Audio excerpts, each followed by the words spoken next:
Esse é o canal Livros e Labirintos e eu tô aqui dando uma passadinha rapidinho só para dar continuidade à conclusão da minha leitura do Levantado do Chão.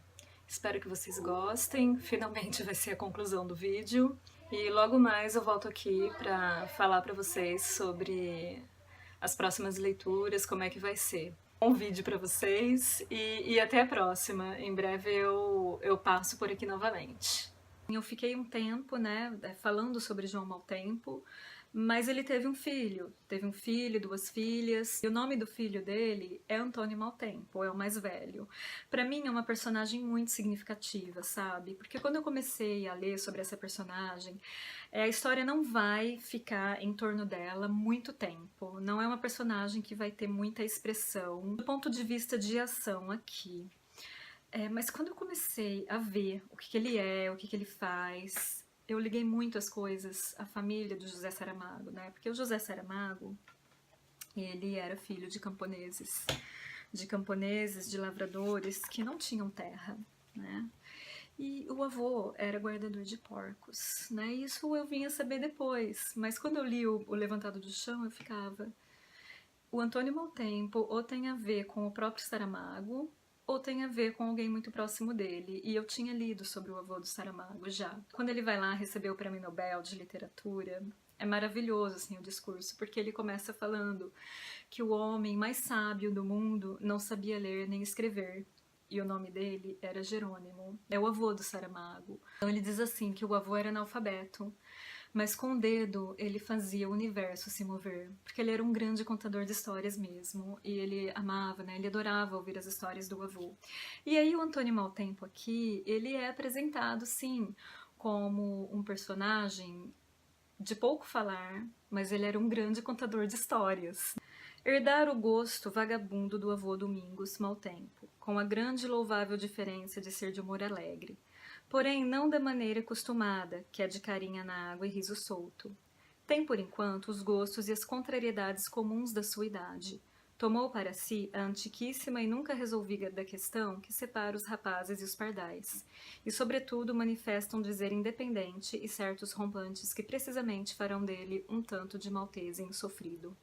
Há de gostar de bailes como o pai em sua mocidade, mas estimará pouco os ajuntamentos. Será grande contador de histórias, vistas inventadas, vividas imaginadas, e terá a arte suprema de apagar as fronteiras entre umas e outras. Mas será sempre, por sua própria natureza, grande trabalhador em todas as artes rurais. Não é isto, sina, que lhe estejamos lendo na palma da mão. Antes, são dados elementares de uma vida que outras coisas teve e algumas que não pareciam prometidas à sua geração. Então esse trecho aqui tem muito a ver com o avô do Saramago, que também era guardador de porcos, que também era um grande contador de histórias. Assim como o avô do Saramago, que foi trabalhar nas terras francesas, Antônio Mau Tempo também vai. Então é um personagem muito importante, porque é o personagem que vai mesmo contar as histórias e vai apagar as fronteiras entre o real e o irreal dessas histórias. E essas histórias são muito importantes nesse livro, por quê? Porque elas estão interligadas com toda a vida do latifúndio. São fábulas, eu acho que tem 3 grandes histórias interessantes aqui que parecem fábulas e que dizem muito, são reflexo da vida dos lavradores, da vida desse povo sofrido, né, que se apegavam a essas histórias, né, para a vida fazer sentido e para que eles ainda tivessem esperança. Uma das histórias que vai aparecer aqui é do João Gato. O João Gato é um sujeito ladrão, mas é um ladrão tipo Robin Hood, sabe? Que rouba de rico para dar para os pobres. E os lavradores, eles gostam de contar as histórias do João Gato, porque o João Gato ele conseguia se safar da polícia. Então é muito interessante a catarse que isso vai provocar, né, nessas pessoas. Um outro momento que eu acho mágico, né, do livro é no casamento da Gracinda e do Manuel Mau Tempo. O casamento da irmã do Antônio Mau Tempo, né, que acabou sendo cunhado do Manuel Espada, um dos cabeças, né, um dos grevistas aí mais influentes no latifúndio.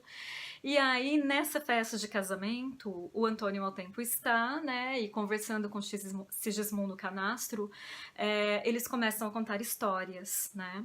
E aí o Sigismundo Canastro, que é um outro cabeça também das greves, ele conta a história do cão Constante. E para quem leu A Jangada de Pedra, sabe que esse é o nome do cachorro que vai ser o personagem importante, né? Vai ser o nome que os personagens do livro dão para esse cachorro, que é descendente do Kérbero, né? O verdadeiro nome do Constante, o nome dele é Ardan, né? Porque é um cão dos infernos. Enfim, lá quando eu falar da Jangada de Pedra eu falo sobre esse personagem. Mas tem muitas coisas aqui que também antecipam a Jangada de Pedra, não é só o Constante. Tem também um risco no chão, né, que se refere à vara de negrilho, é uma coisa territorial, mas enfim, essa história do cão, ela é muito significativa também, né, porque ele começa a contar de um cão e de um dono, esse cão era muito fiel ao dono, e uma vez os dois foram caçar perdizes, né, e aí quando o dono acertou uma perdiz, o cão foi atrás, o cão não voltava, ele não aparecia, e o dono precisou ir embora. E depois de 2 anos que ele volta nesse lugar, ele encontra o esqueleto do cão e da perdiz numa mesma posição. Não disse mais Sigismundo Canastro e sentou-se. Ficaram todos calados, ninguém riu, nem sequer os mais novos, que é a geração menos crédula. E então Antônio Maltempo disse: ainda lá estão esses dois, o cão e a perdiz. Sonhei uma vez com eles. Não há maior prova, e tenho dito. Exclamou a assistência em coro, ainda lá estão, ainda lá estão. E então sim, acreditaram, e deram uma grande gargalhada. E tendo rido, continuaram a conversar. Estiveram nisto a tarde inteira. Digo eu, dizes tu, bebemos os dois. A esta hora está deserta a parada dos quartéis, enquanto as órbitas vazias do cão Constante fitam as órbitas vazias da perdiz, cada qual em sua firmeza. E quando a noite chegou, fizeram-se as despedidas. Alguns acompanharam Gracinda Maltempo e Manuel Espada até a porta de casa. Amanhã é dia de trabalho, sorte é havê-lo. Não te demores, Gracinda. Já vou, Manuel. No quintal ao lado, um cão estranha a vizinhança e ladra. Então, olha que interessante, né? Mais interessante ainda vai ser você ler esse livro para ler sobre essa história do cão Constante. Uma outra história também que eu acho genial aqui é uma história que aí envolve Antônio Maltempo, né? E tem a ver com as lebres. Essa lebre ela vai ser retomada lá no momento da Revolução, sabe? Quando se fala, né, nos jornais sobre a Revolução dos Cravos. A gente chega naquela questão mesmo do contador de história, né? Qual que seria a função do contador de história? Olha só que interessante, né? Que essa história que vai ser contada agora poderia ser contada pelos dois. Por um dos dois, porque aconteceu na verdade com Antônio Maltempo. Antônio Maltempo teria contado para Sigismundo Canastro, que teria passado a história para os outros. Mas na verdade essa conversa ela é do tronco com o seu vizinho, né? Então ele diz: aqueles a quem esta liberdade de pôr, tirar e trocar faça alguma espécie, não tem mais do que lembrar-se da grandeza do latifúndio, do perdimento das palavras e do seu achamento. Tanto faz dias após como séculos depois, por exemplo, estar sentado debaixo de um sobreiro e ouvir a grande conversa do tronco com o seu vizinho. E aí ele vai contar uma história muito significativa de uma lebre que foge da morte, consegue fugir da morte porque Antônio Maltempo está lá caçando e por acaso, né, ela consegue fugir, a lebre macho na verdade, e lendo vocês saberão por quê. E aí depois ele vai fazer uma relação com o latifúndio, né, essa lebre e latifúndio. E olha essa questão aqui da metaficção e da função, né, da história, a função da ficção na verdade, né. São os homens feitos de maneira que, mesmo quando mentem, dizem outra verdade. E se, pelo contrário, é a verdade que querem lançar da boca para fora, vai sempre com ela uma forma de mentir, mesmo não havendo o propósito. Porque ele está dizendo aqui das ficções, né, dessas histórias, né? Qual que é a função dessas histórias? E é tão legal porque é nesse momento que ele vai dizer aquilo, né? Quando os troncos estão conversando, um tronco diz: mas você vai contar toda a história, vai perder a graça. E isso, que importância tem? Também o fim dos homens é morrer, e o melhor deles é a vida contada e por contar. E olha que interessante, eu me lembro do que ele fala, né, sobre a ficção, né? E aí a gente se remete mesmo, a gente é remetido a Aristóteles, né, que a história, a ficção, é o que poderia ter acontecido. E há mil possibilidades no que poderia ter acontecido, né? Que é diferente do que aconteceu. A gente vai chegar na questão de uma terceira história contada, e é uma história real, mas é a história que vai dar o título para o livro, que é um dos momentos mais emocionantes, quando os lavradores já estão cansados, né? Porque assim, o descontentamento ele vai crescendo num latifúndio como um fermento. Todos estão cansados de trabalhar de sol a sol. E aí eles já está perto da revolução dos cravos. O poder de Salazar já não é o grande poder que foi durante os 48 anos de ditadura salazarista. Então já está caindo o governo e aí começam as movimentações no latifúndio, porque agora os lavradores eles querem trabalhar 8 horas e eles querem também um salário maior. É a primeira vez aqui que a gente vai ter a intromissão de uma voz desconhecida. Essa voz desconhecida vai aparecer em muitos livros do Saramago. Essa voz desconhecida é a voz ideológica. Então outra voz vem dali. Sobre a sombra da noite cai uma sombra que não se sabe de onde vem. Quiseram baixar-nos a dignidade. Não pode ser mais assim. Tem de acabar. Ouçam todos isto que aconteceu comigo e com meu pai que já morreu. Foi um segredo de nós dois, mas hoje não posso ficar calado.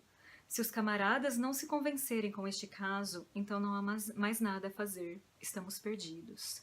E aí ele vai contar uma história comovente sobre ele e o pai no latifúndio, um dia voltando para casa e abordados por 2 policiais da PIDE.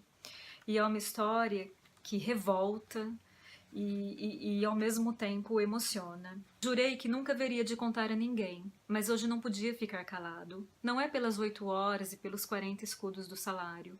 É porque é preciso fazer alguma coisa para não nos perdermos. Porque uma vida assim não é justa.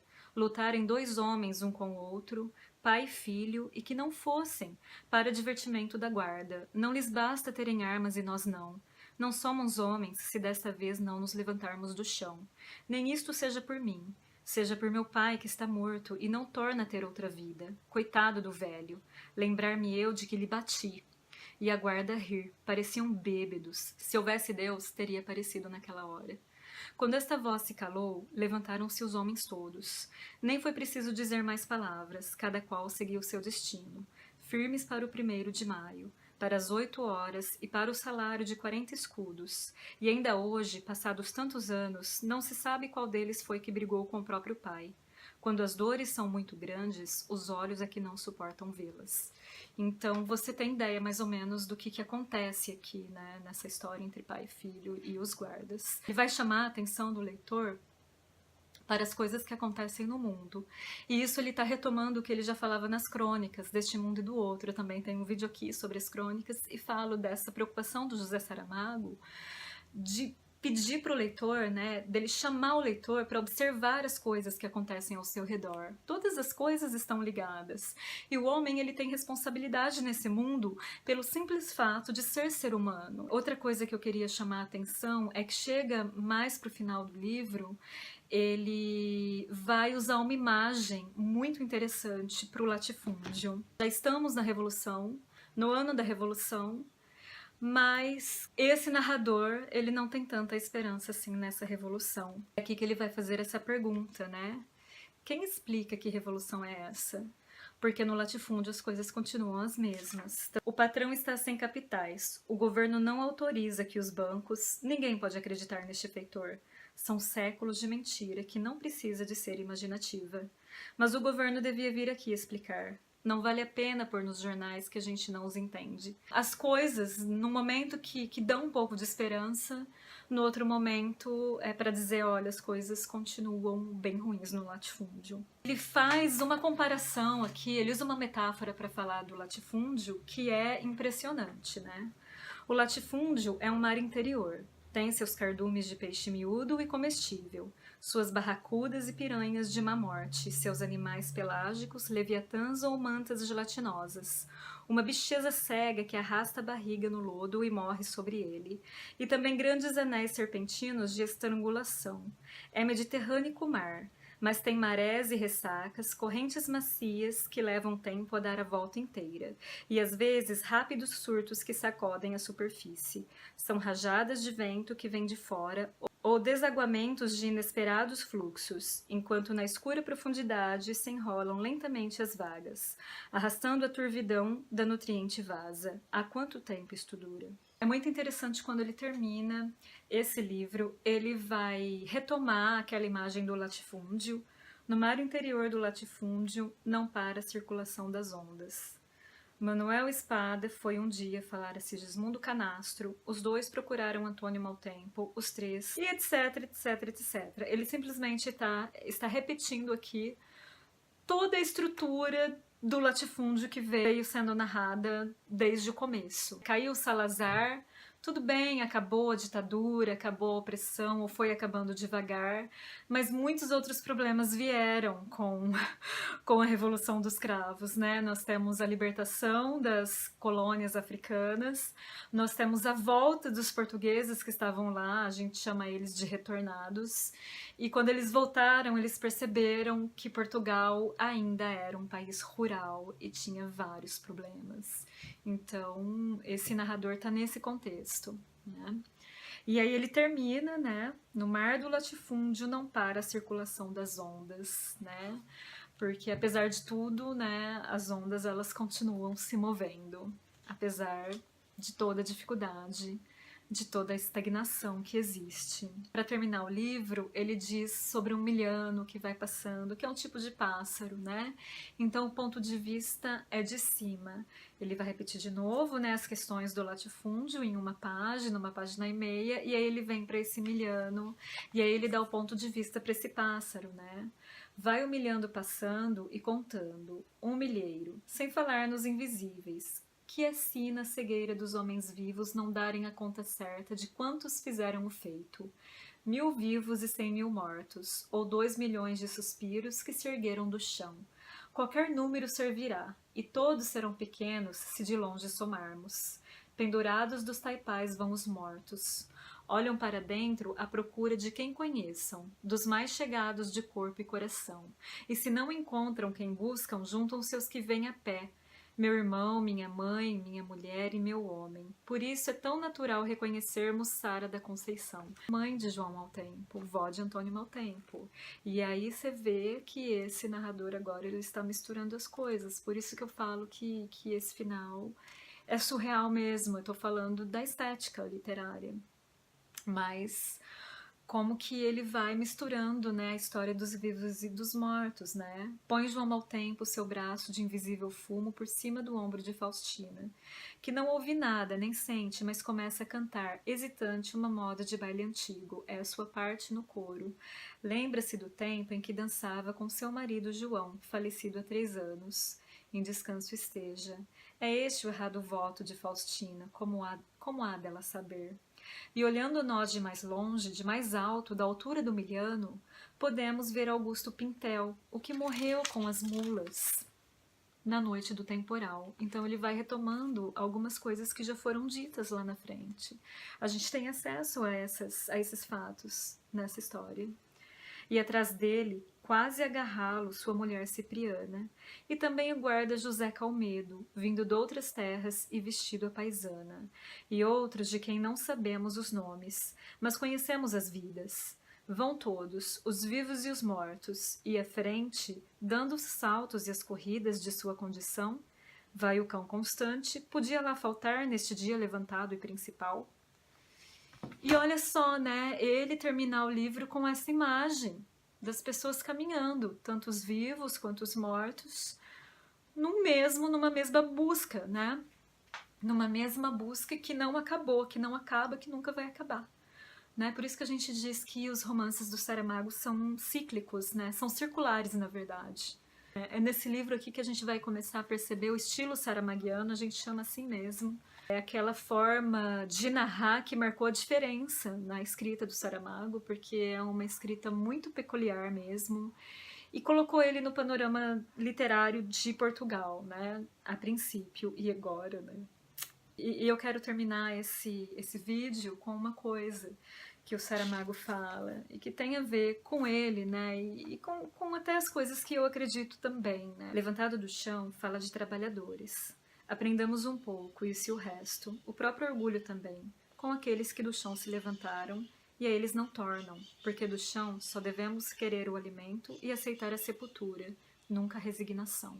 Então, assim, por isso que esse livro é um monumento, né? Ele vai trazer muitas coisas, e aqui eu falei um pouco delas só, um pouco do que eu queria falar, imagina, né? Acabou ficando dividido em 3 vídeos, né? Vou procurar fazer menos esse tipo de coisa, mas é que não teve jeito mesmo, eu tive um carinho por esse livro, e como eu tenho, né, um certo conhecimento, né, porque afinal foram 12 anos da minha vida estudando esse autor. Então, eu fico querendo falar tudo, entendeu? Tudo que eu acho que vai ser legal pra vocês. Mas enfim, né? Eu volto aqui logo mais. Eu espero que vocês tenham gostado dessa leitura, que vocês sintam muita vontade de ler José Saramago, principalmente esse livro, né, que é considerado um livro menos assim preferido, né, das pessoas.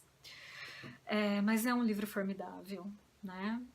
Obrigada por continuarem aqui comigo. Não se esqueçam de dar o joinha, de compartilhar o canal e sejam bem-vindos aqueles que chegaram há pouco tempo aqui. Até o próximo vídeo, então.